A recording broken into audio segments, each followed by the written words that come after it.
One of the most important things you can do for your lawn success is to water it properly.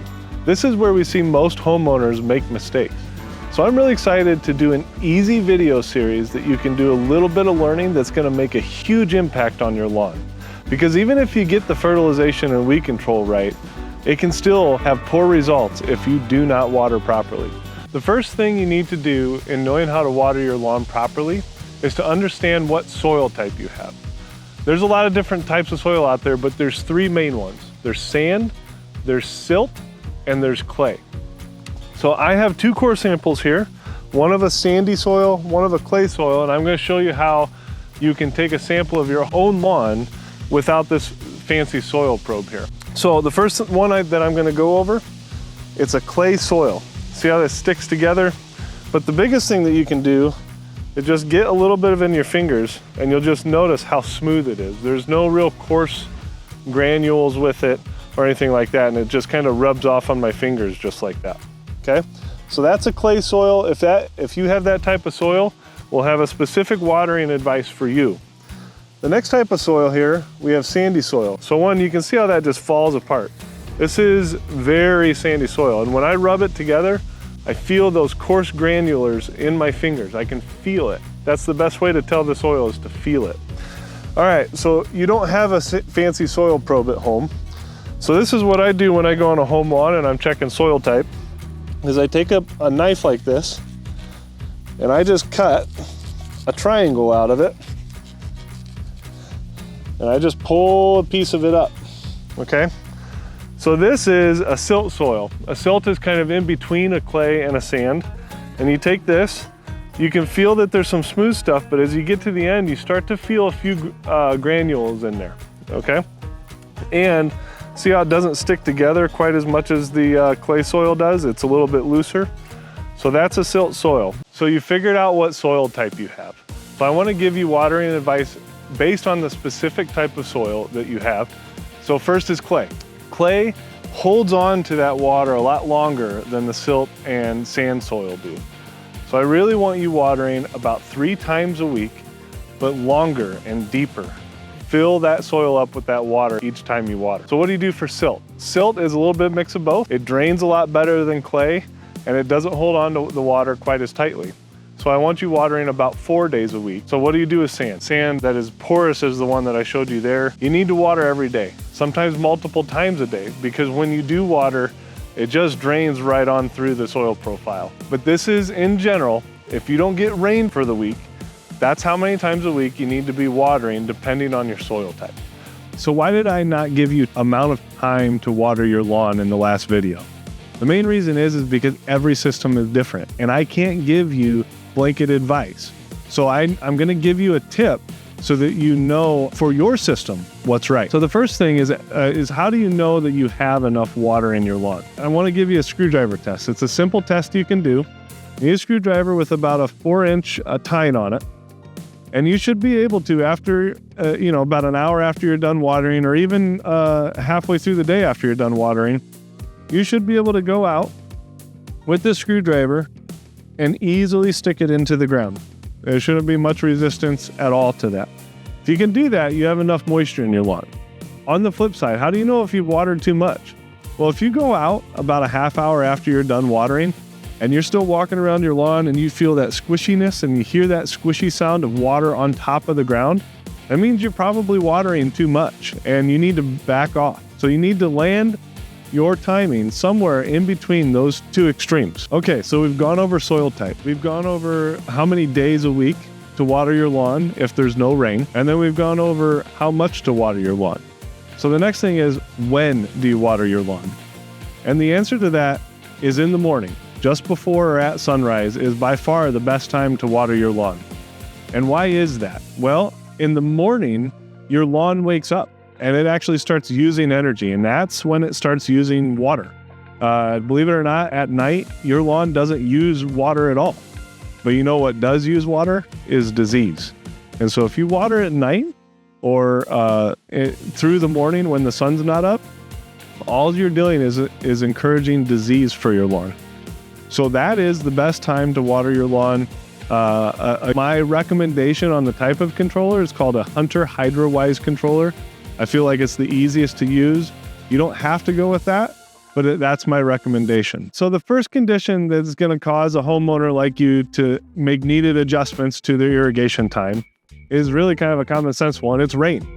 If you get natural rain, you don't need to irrigate your lawn as much. How much water does your lawn need in a given week?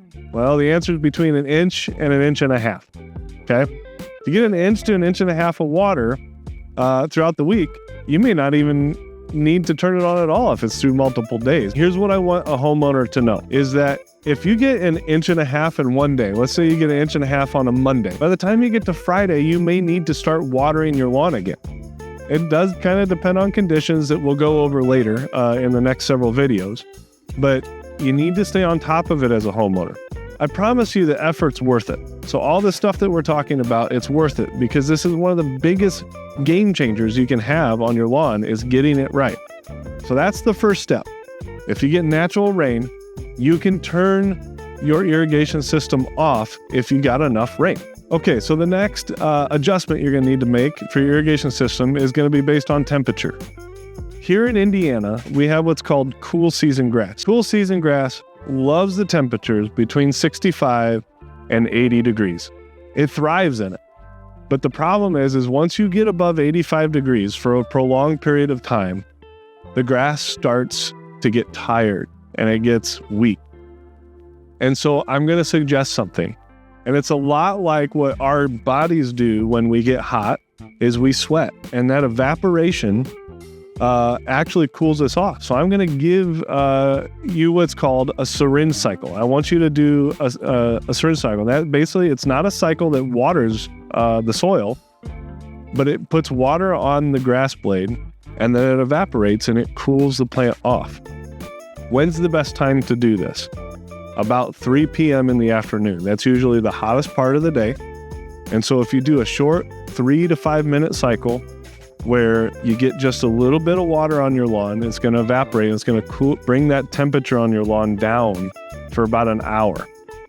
And that can make a profound difference in the health of your lawn during those really hot stretches.